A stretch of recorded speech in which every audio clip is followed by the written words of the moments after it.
Hello dear students.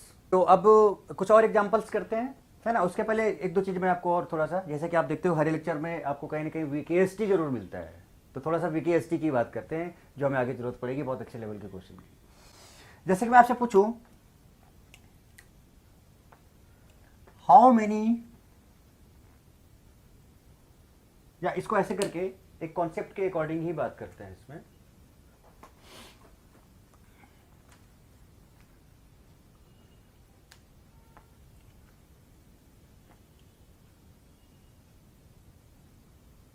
possible functional groups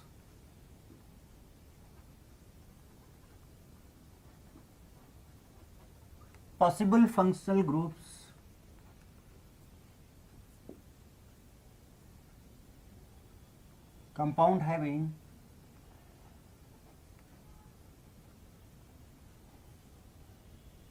carbon, hydrogen and only one oxygen।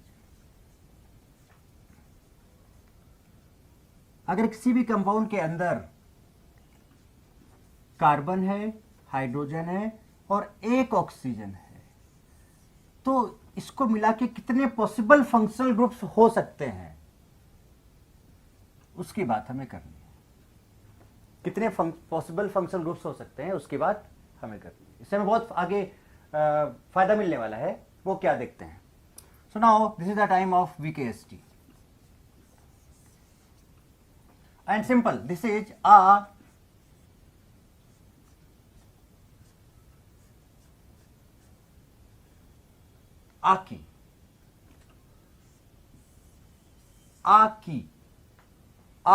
key, is VKST.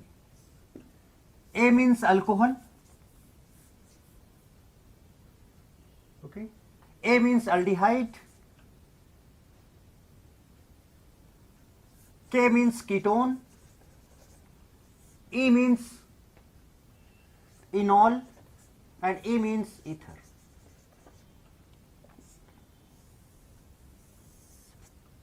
So alcohol, aldehyde, ketone, enol and ether. A key. So alcohol है, aldehyde है, ketone है, enol है और ether है। इतने functional groups, maximum इतने functional group possible हैं अगर कंपाउंड के अंदर कार्बन है, हाइड्रोजन है और ऑक्सीजन है। Alcohol, aldehyde, ketone, enol and ether. आखी। अभी जो अल्कोहल है, देखो जरा, अल्कोहल का एग्जांपल कोई सा भी ले लो, CH3OH, C2H5OH, कार्बन है, हाइड्रोजन और एक ऑक्सीजन है।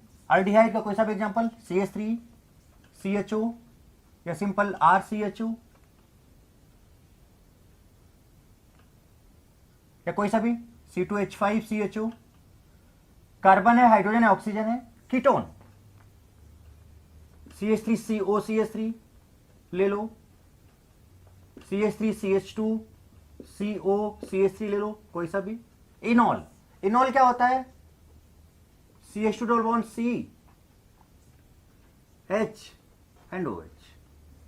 इनॉल को जो पहचान होती है वो क्या होती है कि डबल होना चाहिए, सिंगल होना चाहिए, फिर उससे OH लगा होना चाहिए। Aliphatic, double single OH, this is इनॉल। And ether हम सबको पता है, ईथर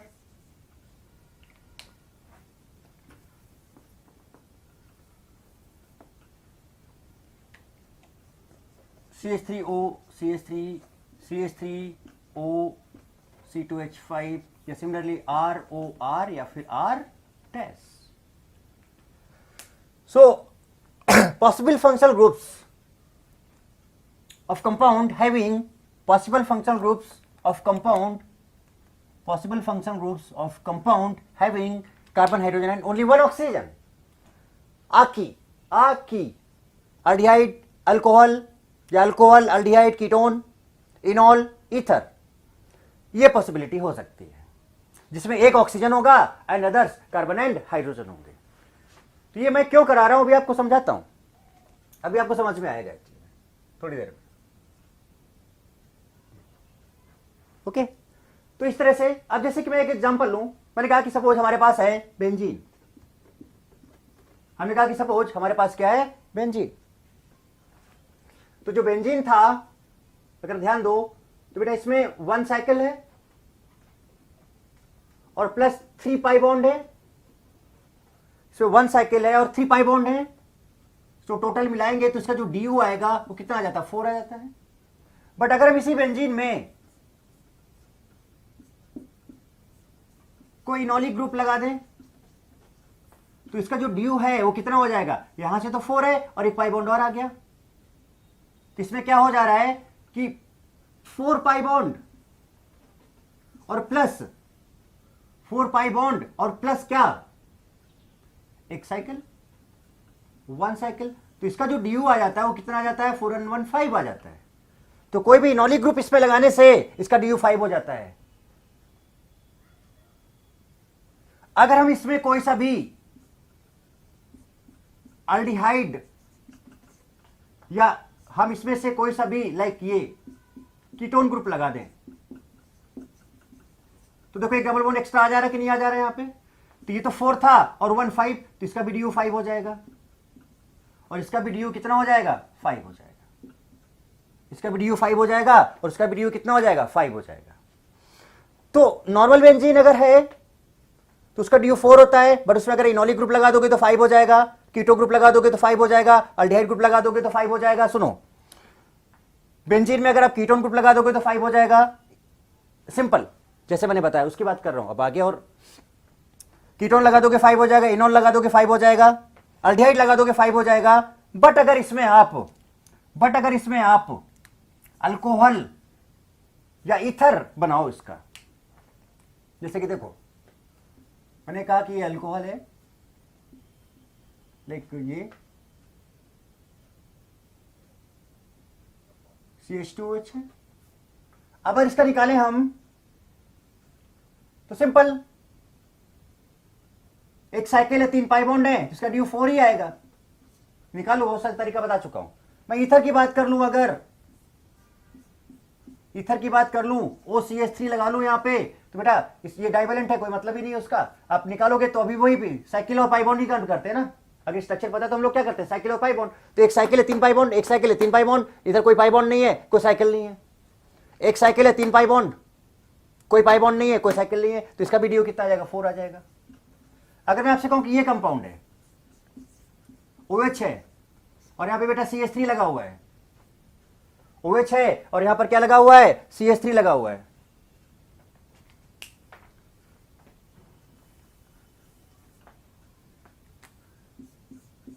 क्यों कह रहा हूं समझना बात को।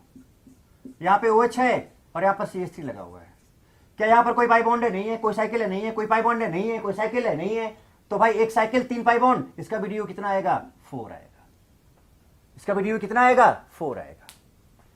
यानी कि अगर हम बेंजीन रिंग में अल्डिहाइड कीटोन या इनोल लगाएंगे तो डबल बॉन्ड इक्विवेलेंट या ड्यू बढ़ जाएगा, पर अगर हम अल्कोहल या ईथर लगाएंगे तो उसका ड्यू चेंज नहीं होगा, उसका ड्यू अगर 4 है तो 4 ही रहेगा, 5 है तो 5 ही रहेगा, अगर मान लो 5 होता तो 5 ही रहता। कहने का मतलब कि अल्कोहल एंड ईथर को लगाने से ड्यू चेंज नहीं होता है, बट अगर हम अल्डिहाइड कीटोन या इनोल लगाएं तो ड्यू क्या हो जाएगा, चेंज हो जाएगा रिंग में।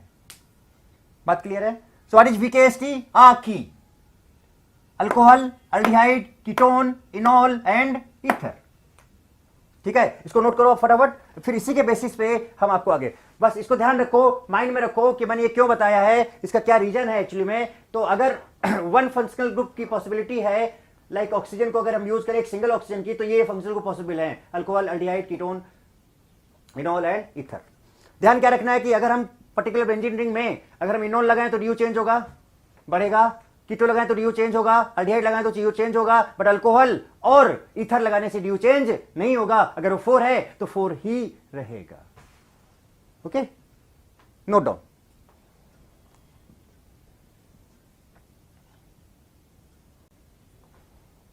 ओके, तो अब जैसे कि क्वेश्चन आया था IIT में 2007 में भी यही क्वेश्चन आया था, 2008 में भी यही आया था और 2010 में भी यही क्वेश्चन आया था। सोचो, मैं आपको IIT की बात एग्जाम पर लिख दिखा तो आपको फीलिंग समझ में आएगा कि एक्चुअली में क्या इंपॉर्टेंस है इसकी। Find total aromatic isomers, aromatic isomers in C7H8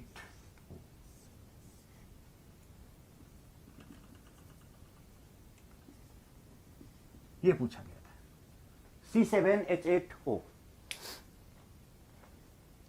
तो इसमें आपको क्या बताना है कि टोटल एरोमेटिक आइसोमर्स क्या होंगे वो बताने हैं C7H8O। मैं फिर से बताऊंगा कि अगर बेंजीन रिंग में, इन बेंजीन रिंग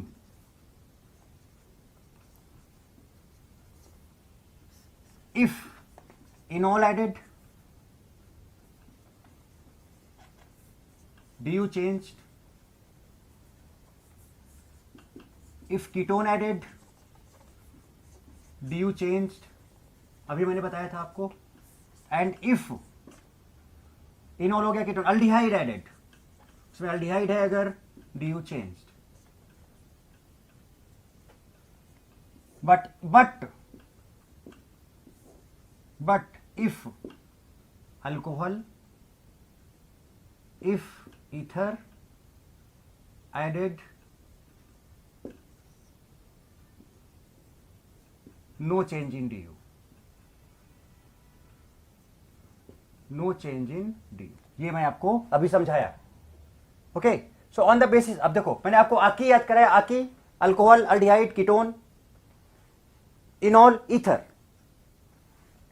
अब बेटा बताओ find total aromatic isomers in C7H8O। अब इसे बताओ कार्बन है, हाइड्रोजन और सिंगल ऑक्सीजन है। तो अगर सिंगल ऑक्सीजन है तो क्या क्या फंक्शनल ग्रुप इसके अंदर पॉसिबल है? देखो जरा सोल्यूशन देखो जरा। सोल्यूशन देखने से पहले मैंने आपको ये भी बताया था कि डी अगर ग्रेटर इक्वल्स टू 4 आता है या डी अगर ग्रेटर और इक्वल्स टू 6 आता है then there is possibility of benzene. अब चूंकि एरोमेटिक की बात हो रही है तो पॉसिबिलिटी ऑफ बेंजीन तो बहुत ज्यादा हो गई, then there is possibility of benzene, then there is possibility of benzene. तो एक काम करते हैं, पहले इसका डीओ निकाल लेते हैं। C7H8O याद करो, इसका करिस्पॉन्डिंग एल्केन बनाओ पहले। तो करिस्पॉन्डिंग एल्केन क्या है? C7, इसका डबल क्या? 14 and 2 16। डाइवैलेंट है, कोई मतलब नहीं उससे। अब इसका एक्चुअल मॉलिक्यूलर फॉर्मूला क्या होना चाहिए? एक्चुअल मींस फाइनल, जैसे हम डीयू निकालते थे याद करो, फाइनल। डाइवैलेंट है, तो उसमें हमने कहा डाइवैलेंट से कोई मतलब ही नहीं, तो C7H8 ही रह जाएगा। अब इसका जो डीयू आएगा वो कितना आएगा? 16 माइनस 8/2। 8/2 मीन्स कितना आ गया? 4 आ गया। अरे वाह, तो ये बताया डीयू ग्रेटर और इक्वल्स टू 4 है, then there is possibility of benzene, then there is possibility of benzene. देखो इसका सॉल्यूशन बहुत ध्यान से, तो डीयू ग्रेटर इक्वल्स टू 4 है भाई, पॉसिबिलिटी ऑफ बेंजीन 7 है इसके अंदर कार्बन। तो अगर आप बेंजीन बनाओगे, अच्छा अब चूंकि एक ही फंक्शनल ग्रुप है, अच्छा डीयू इसका एग्जैक्टली कितना आ गया? 4 आ गया है। डीयू का जो एग्जैक्ट वैल्यू है वो कितना आ गया है? 4 इसका। तो अब इसका डीयू फिक्स है कि भाई 4 ही रहेगा। तो अगर हम इसका एक पार्ट लें, जैसे कि मैं बोलूं अगर मैंने बेंजीन लिया, possibility of benzene, benzene is aromatic compound, ये मैंने बेंजीन लिया। इस बेंजीन का जो डीयू है वो कितना है? 4 है। अब इसमें कितने फंक्शनल ग्रुप का पॉसिबिलिटी है जरा देखो। पहला आकी अल्कोहल हो सकता है, अल्डिहाइड हो सकता है, सुनो कीटोन हो सकता है, समझना बेटा बात, अल्कोहल हो सकता है, अल्डिहाइड, आकी आकी अल्कोहल हो सकता है, अल्डिहाइड हो सकता है, कीटोन हो सकता है, आकी क्या हो सकता है? इनॉल हो सकता है, और क्या हो सकता है? ईथर हो सकता है। अब ड्यू तो इसका फिक्स है कि बेटा 4 ही है, लेकिन अगर आप इसमें अल्डिहाइड ग्रुप लगाओगे तो ड्यू 4 नहीं, कुछ चेंज होके 5 हो जाएगा या 4 से ज्यादा हो जाएगा, बट इसका ड्यू तो फिक्स है कि 4 है। इट मींस इसमें आप अल्डिहाइड नहीं लगा सकते। अल्डिहाइड लगाने से ड्यू चेंज हो जाएगा जो कि ड्यू फिक्स है। कीटोन नहीं लगा सकते, कीटोन लगाने से ड्यू चेंज हो जाएगा जो कि फिक्स है। इनॉल नहीं लगा सकते क्योंकि इनॉल लगाने से उसका ड्यू चेंज हो जाएगा जो कि इनॉल लगाने से ड्यू चेंज जो कि फिक्स्ड है। तो भाई क्या लगा सकते हो इसमें? इसका मतलब इसके अंदर ईथर ग्रुप होगा और अल्कोहल ग्रुप होगा। लो, तो जो आकी है ना, बड़े काम की चीज है, बहुत अच्छे क्वेश्चंस। तो कुछ है नहीं ऐसा। आप देखो थोड़ा सा बस ध्यान देके, मैं सच बता रहा हूं बेटा, मेरे लेक्चर्स को आप बहुत केयरफुली बहुत अच्छे से देखो। सच बता रहा हूं कि आप किसी बुक का कोई भी क्वेश्चन उठाओ, आपसे रुक जाए तो बताना, सीरियसली, बट एक बार अच्छे से नोट्स बना के उसको पढ़ के देखो तो, जो एग्जांपल्स कराता हूं उनको करके देखो तो, छोड़ता ही नहीं हूं मैं कुछ, सब कुछ आपके सामने है। तो इसका मतलब इस बेंजीन रिंग में या तो अल्कोहलिक ग्रुप लगेगा, और कौन सा ग्रुप लग सकता है, ईथर ग्रुप लग सकता है। अब ध्यान ये रखना कि मॉलिक्यूलर फॉर्मूला आपका क्या होना चाहिए, C7H8 होना चाहिए। जो हमारा मॉलिक्यूलर फॉर्मूला है वो क्या होना चाहिए, C7H8 और O। चूंकि सिंगल ऑक्सीजन है तो हम आकी यूज कर सकते हैं, this is for single oxygen and carbon and hydrogen.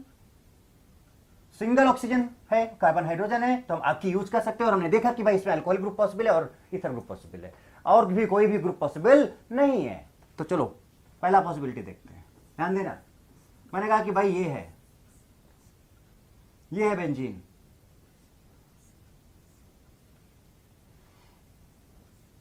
ये हो गया आपका अल्कोहल ग्रुप, बना लेते हैं OH। चेक करो मॉलिक्यूलर फॉर्मूला। इस कार्बन का वैलेंसी 1 2 3 4 है, यहां पे 3, एक हाइड्रोजन यहां लगेगा, एक हाइड्रोजन यहां लगेगा, एक हाइड्रोजन यहां लगेगा, एक हाइड्रोजन यहां लगेगा, एक हाइड्रोजन यहां लगेगा। Now check its molecular formula.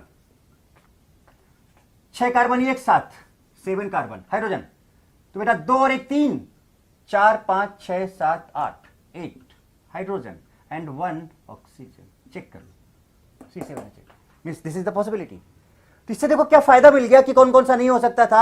आकी से क्या बड़ा फायदा मिल गया आपको कि आपका एक फॉर्मूला बन सके। अल्कोहल हो सकता है बेटा। अच्छा दूसरा क्या हो सकता है, ईथर।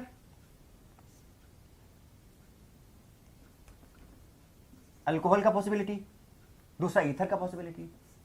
तो ईथर जो है वो क्या हो सकता है, जरा देखो वही O और CH3 एक लगाना पड़ेगा। CH3 क्यों, क्योंकि भाई कार्बन तो साथ है ना, CH3। चेक करो, hydrogen hydrogen hydrogen hydrogen hydrogen, 3 यहां पर हैं, 4 5 6 7 8 कार्बन 6 और 1 7, तो इसका क्या बना C7H8O।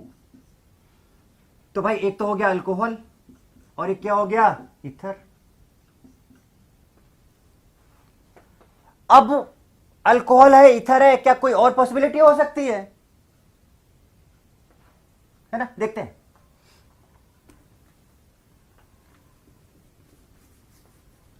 देखो जरा, तो ध्यान दो, थोड़ा सा थिंक करना है और कुछ नहीं। पहला तीसरा पॉसिबिलिटी देखो, क्या ये हो सकता है, देखो कि हम इसमें क्या करें, OH लगाएं और यहां पर CH3 लगा दें।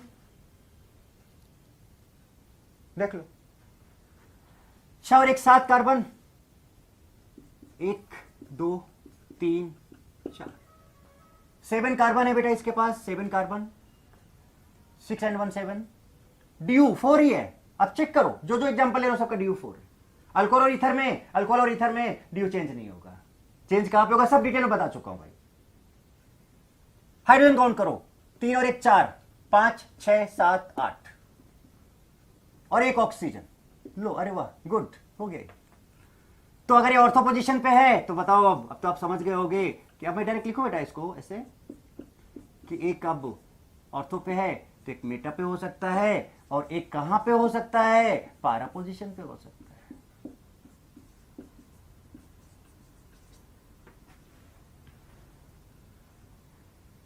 सो these all are the possibilities. First second alcohol group है, ईथर ग्रुप है, और ये जो 3 देखे ये फिनोलिक ग्रुप है। कौन से ग्रुप है ये, फिनोलिक ग्रुप है। तो टोटल, अब क्वेश्चन क्या था कि find total aromatic isomers. So answer लिखते हैं, इसका क्या होगा,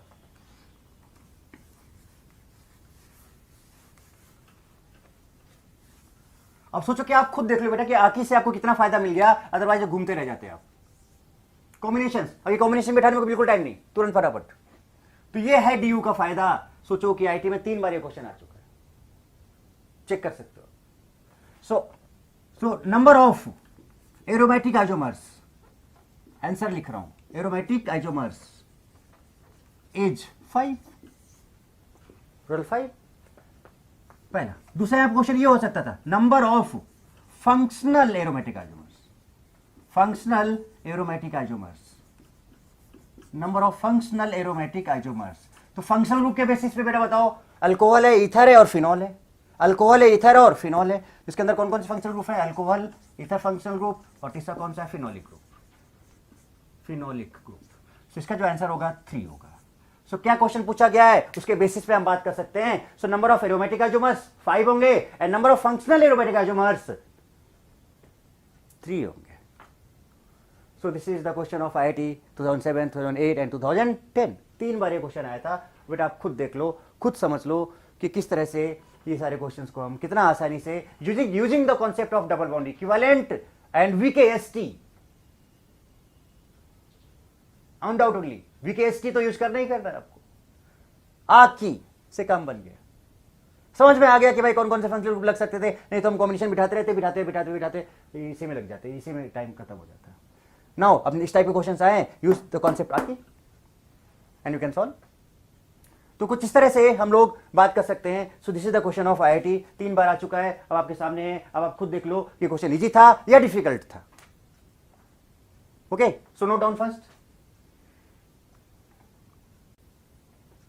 ओके, अब नेक्स्ट एग्जांपल की बात करते हैं जो कि आया हुआ है IIT 2012 में। How many aromatic isomers are possible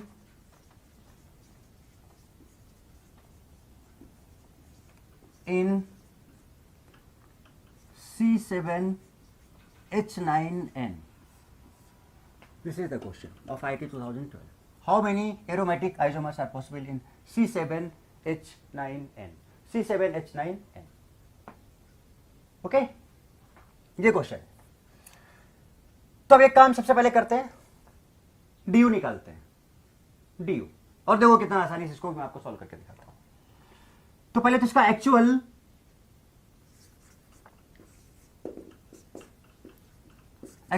alkane बनाओ इसका।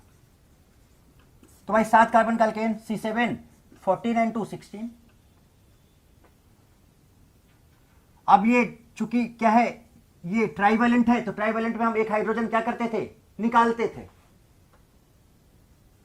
एक हाइड्रोजन निकाल लो तो इसका जो फाइनल बनेगा वो क्या बनेगा, C7H8 बन जाएगा।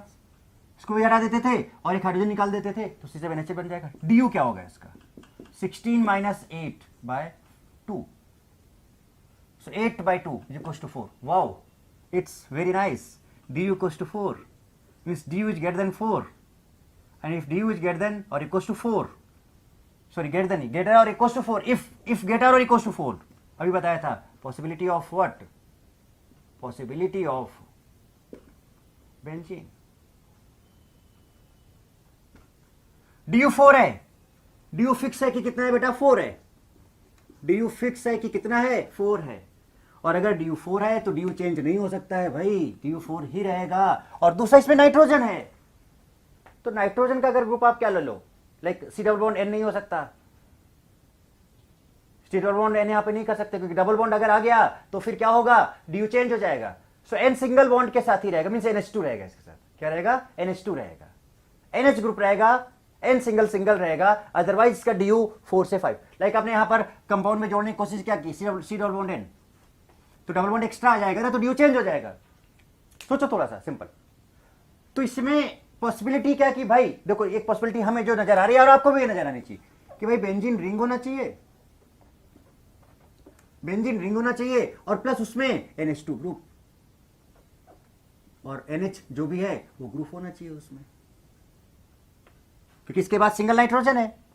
देखते हैं, लेट अस सी। पहला पॉसिबिलिटी चेक करते हैं भाई। तो सिंपल बना लो ये, और अब चाहो तो अब यहां पर बेटा कितने कार्बन है जरा देख लो, 7 कार्बन, एक कार्बन चाहिए एक्स्ट्रा। तो आप पहले तो आप ये बना सकते हो NHCH3। चेक करो फॉर्मूला 1 2 3 4 5।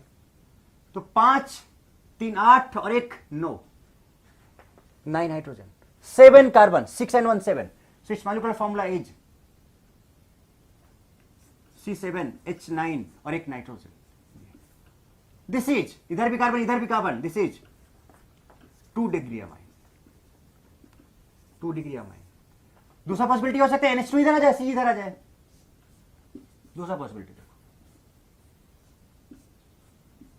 कि भाई यहां पर CH2 और NH2। सो ये जिस कार्बन से जुड़ा एक ही कार्बन है, दिस इज 1 डिग्री अमाइन। तो 2 डिग्री अमाइन है, ये 1 डिग्री अमाइन है। चेक कर लो आप, यहां पर भी हाइड्रोजन, यहां पे लगेगा 1 2 3 4 5, 2 7 2 9 और कार्बन 7 है H9N। This is the molecular formula.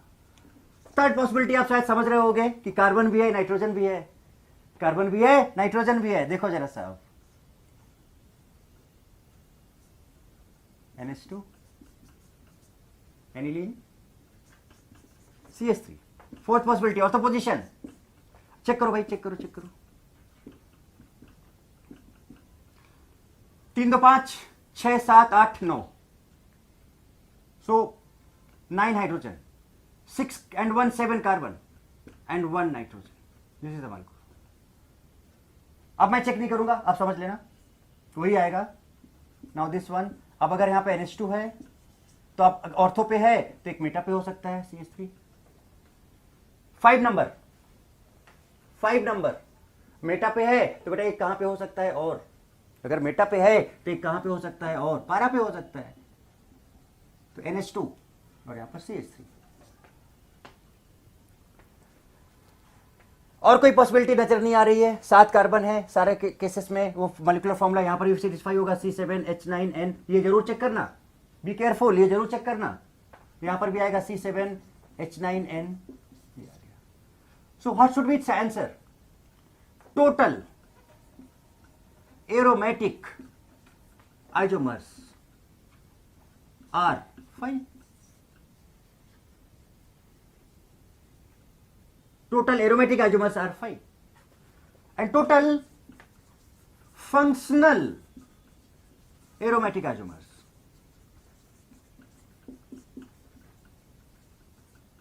तो जरा देखो बेटा, ये जो लास्ट वाले 3 है तो एनिलीन ग्रुप है, तो एनिलीन ग्रुप ये 2 डिग्री अमाइन है और ये 1 डिग्री अमाइन है, दोनों अलग अलग फंक्शनल ग्रुप है। 2 degree amine and 1 degree amine. So total 3 तरह के फंक्शनल ग्रुप आ रहे हैं, 1 + 1 + 1 3। So total functional aromatic isomers are 3 and total aromatic isomers are 5। So this is the question of IIT 2012। 2007 2008 2010 में जो आया वो मैंने सॉल्व किया। अब आप देख लो कि डबल बॉन्ड इक्विवेलेंस का क्या इंपॉर्टेंस है, मैंने क्यों इतनी मेहनत की है यहाँ पे, क्यों मैंने इतना ज्यादा फोकस किया है यहाँ पर, क्यों इतना ज्यादा इफर्ट दिया है मैंने यहाँ पर। वो इफर्ट आपको शायद नजर आएगा। अब इन क्वेश्चंस को करके आप खुद ही आसानी से देख सकते हो कि इस तरह से हम लोग डबल बॉन्ड इक्विवेलेंस का कॉन्सेप्ट यूज कर सकते हैं। So note down.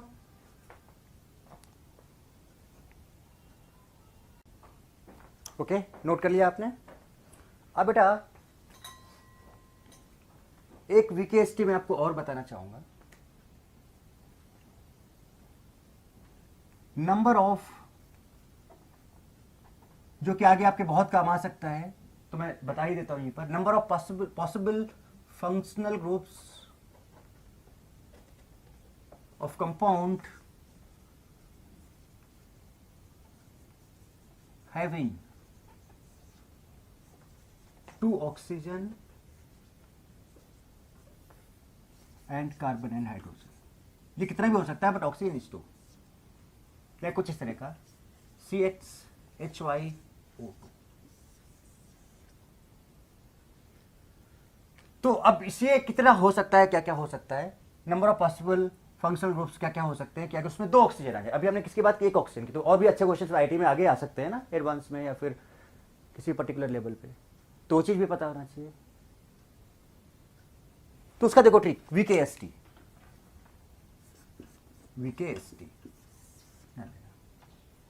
एक करल केयर किया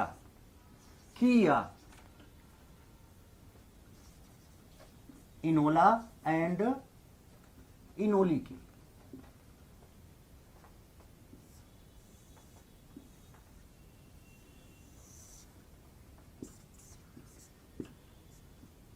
देख लो ये सारा VKST मीन्स VKST ही, और कुछ नहीं, कहीं पर भी नहीं मिलने वाला, गारंटीड 100%।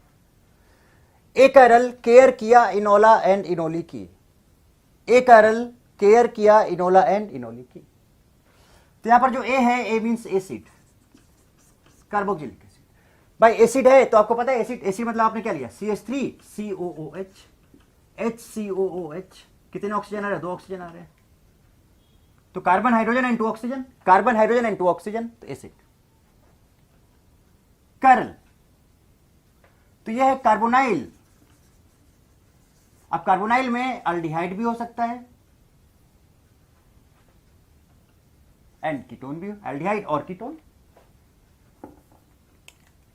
अल्डिहाइड और कीटोन प्लस अल्कोहल।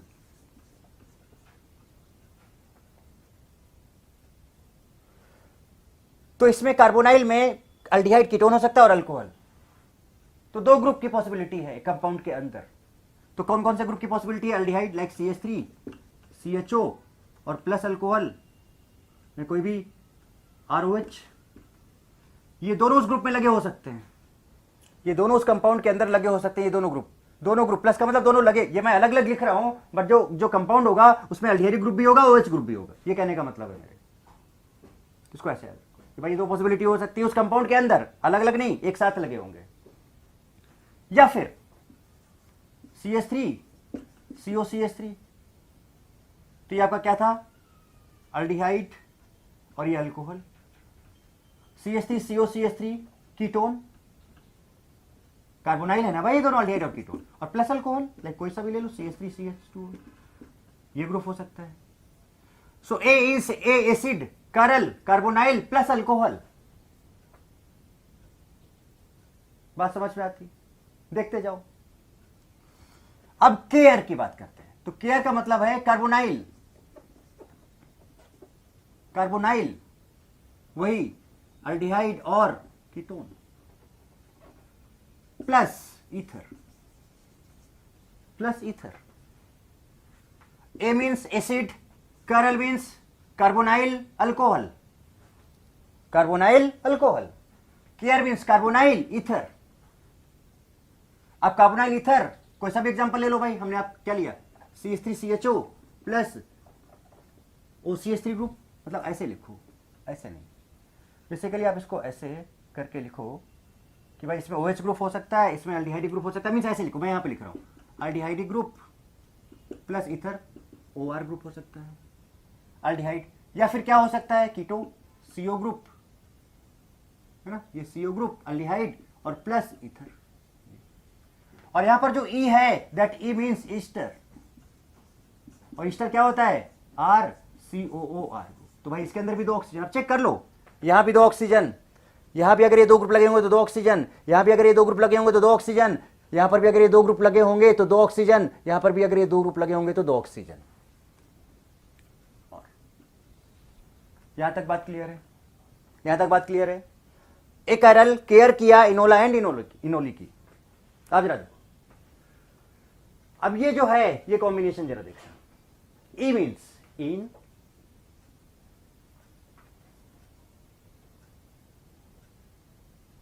ठीक है। तो अब किया, तो किया में ई 2 बार ई आ रहा है और 1 बार ए आ रहा है, तो एक तो इन हो सकता है और दूसरा बेटा क्या हो सकता है, ईथर हो सकता है, और तीसरा क्या हो सकता है, अल्कोहल हो सकता है,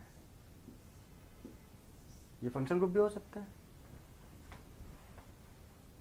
तो अगर ईथर आएगा तो OR होगा, अल्कोहल आएगा तो OH ग्रुप होगा, और इन में तो होता नहीं है तो 2 ऑक्सीजन यहां भी आ गए, 2 ऑक्सीजन। बात क्लियर है, बात क्लियर है, एनी डाउट, डाउट होना ही नहीं चाहिए एक्चुअली। इनोला साफ साफ लग रहा होगा, इनोला का मतलब क्या है कि इनॉल होना चाहिए और प्लस अल्कोहल होना चाहिए। तो देखो इनॉल और alcohol, इनॉल C double bond C OH plus OH group, ये लगा होना चाहिए, 2 ऑक्सीजन। अब ये जो मैं ग्रुप लिख रहा हूं बेटा, एक पर्टिकुलर कंपाउंड के अंदर दोनों लगे हुए हैं, मैं याद करने का तरीका बता रहा हूं, ये दोनों लगे हो सकते हैं। अगर 2 ऑक्सीजन है तो ये पॉसिबिलिटी हो सकती है, 2 ऑक्सीजन का है तो ये पॉसिबिलिटी हो सकती है, 2 ऑक्सीजन का तो ये पॉसिबिलिटी हो सकती है, 2 ऑक्सीजन का तो ये पॉसिबिलिटी हो सकती है, 2 ऑक्सीजन का तो ये पॉसिबिलिटी हो सकती है, 2 ऑक्सीजन का है तो ये पॉसिबिलिटी हो सकती है। और ये वाला जो पार्ट है इनॉली, इनॉल एंड इनॉली, तो देखो यहां पर इनॉल था, इनॉल और ए से क्या था, अल्कोहल आ गया था, याद रख सकते इनॉल, और फिर ई से ईथर आ जाएगा। तो यहां पे नेक्स्ट कॉम्बिनेशन क्या हो सकता है, enol plus ether, like C double bond C OH और प्लस OR। तो अगर देखोगे यहां पर ध्यान से तो आपको यहां पर भी 2 ऑक्सीजन नजर आएंगे। आपको लग रहा होगा कि ये क्या है, बट बेटा मैं बताऊं, एक बार कोशिश करके इसको याद कर लो। जैसे हमने आपको आकी याद कराया, उसके बेसिस पे आपने देख लिया कि आईटीआई क्वेश्चन सॉल्व कर दिया आपने। आगे भी बहुत सारे क्वेश्चन सॉल्व कर लोगे। And the number of possible functional groups compound having 2 oxygen and carbon and hydrogen, उसके लिए बस ये सिंपल इतना याद रखो, सारी चीजें आपके सामने है। क्या है सेंटेंस, चलो एक बार रिपीट करते हैं इसको। What is the sentence, basically a कारल केयर किया इनोला एंड इनोली की। ए मींस एसिड, 2 ऑक्सीजन, कारल। अभी जो मैं 2 दिखा रहा हूं ना आपको बेटा, ये दोनों ही एक ग्रुप जो है एक ही कंपाउंड के अंदर लगे हुए हैं। भाई एक ही कंपाउंड तो होगा ना, उसके अंदर 2 ऑक्सीजन चाहिए, तो 2 लगे हुए, अल्डिहाइड ग्रुप भी, अल्कोहल ग्रुप भी। सो कारल मींस देखो क्या, कार्बोनाइल का मतलब अल्डिहाइड और कीटोन। तो अल्डिहाइड का कॉम्बिनेशन Al अल्कोहल के साथ, कीटोन का कॉम्बिनेशन अल्कोहल के साथ। Care carbonyl plus ether. अब कार्बोनाइल का मतलब क्या, कि अल्डिहाइड प्लस ईथर या कीटोन प्लस ईथर। और यहां पे जो ई है, ई मींस ईस्टर, ईस्टर में 2 ऑक्सीजन, तो यहां पर भी 2 ऑक्सीजन, यहां पर भी 2 ऑक्सीजन, यहां पर भी 2 ऑक्सीजन।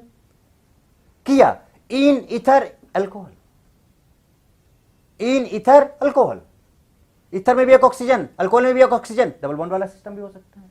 2 ऑक्सीजन यहां पे आके, इनोला साफ साफ, इनोला, इनोल अल्कोहल, इनोल ईथर। इससे आसान तरीका क्या हो सकता है, so enol alcohol, enol ether, तो 2 ऑक्सीजन यहां पे। So in all cases this VKST, so using this VKST, what is the trick, try to learn right now. याद करो, ए कारल केयर किया इनोल, इनोला एंड इनोली की। ए कारल केयर किया इनोला एंड इनोली की। ए एसिड, कारल carbonyl, alcohol means aldehyde alcohol, ketone alcohol, वो दोनों ग्रुप एक कंपाउंड पे हो सकते हैं। ए कारल care carbonyl, ether means aldehyde ether, ketone ether, aldehyde ether, ketone ether, और केयर में लास्ट में ई आ रहा तो ईस्टर ग्रुप। ए कारल केयर किया, किया, अब किया में के को कट कर देना है, के को कट कर देना है। ई इन ध्यान रखना है कि ऑक्सीजन 2 से ज्यादा नहीं होनी चाहिए। आप ये मत समझना अच्छा ई है तो यहां पे ई है तो इसको इनॉल लिख लें। अब अगर इनॉल लिख लेते तो 1 ऑक्सीजन यहां भी, 1 ऑक्सीजन यहां भी, 1 ऑक्सीजन यहां भी आ जाता, 3 हो जाते। हमें चाहिए कितने, 2 ऑक्सीजन के लिए फंक्शनल ग्रुप चाहिए, इसलिए इन किया, KEE, इन ईथर अल्कोहल, इनोला एंड इनोली की। अब की में की को भी कट कर देना है, इनोला, इनोल और ए आ रहा है alcohol, so enol alcohol, enol alcohol, इनोली एंड से भी कोई मतलब नहीं है, इनोली, enol ether, enol ether. So these are the functional groups. So यहां पर ऐसा कंपाउंड जिसके अंदर 2 ऑक्सीजन हो, कार्बन एंड हाइड्रोजन हो, लाइक CHHYO2 हो, तो हम ये सारे फंक्शनल ग्रुप के बारे में सोच सकते हैं कि भाई ये पॉसिबिलिटी हो सकती है। और अगर हमें डबल बॉन्ड इक्विवेलेंस पता चल जाए तो उसके बेसिस पे हम सोच के वो कंपाउंड के पॉसिबल स्ट्रक्चर्स बना सकते हैं। तो ये सब तरीके हैं जो आपको यूज करने हैं। ओके बेटा, तो आई थिंक आपको बात समझ में आ गई होगी। तो ये था बेटा double bond equivalence and its application. तो बेसिकली ये जो टॉपिक चल रहा है वो क्या है, स्ट्रक्चरल आइडेंटिफिकेशन एंड POC और chemical test, practical organic chemistry. तो उसी का पहला पार्ट हम लोगों ने कंप्लीट किया, उसका वीडियो मैंने डाल दिया है। Now this is the second part, है ना। तो अब ये सेकेंड पार्ट आ जाएगा आपका, केमिकल टेस्ट 2 आएगा, दिस इज केमिकल टेस्ट 2। तो स्टेप बाय स्टेप आप देख रहे हो कि हम लोग लेवल भी, अब मैंने आप अगर आप ध्यान दो बेटा, तो मैंने यहां पर डबल बॉन्ड इक्विवेलेंस में आपको हर एक चीज मैकेनिज्म के थ्रू क्या क्या हो सकता है, क्या क्या नहीं हो सकता है, सब कुछ ईच एंड एवरीथिंग सारा कुछ डिस्कस किया हुआ है यहां पे। मैंने आपको डबल इक्विवेलेंस निकालने के ढेर सारे तरीके बताए, जो जो पॉसिबिलिटी, कैसा भी क्वेश्चन जिस तरह का भी पूछा जाए, सारी चीजें आपके सामने हैं।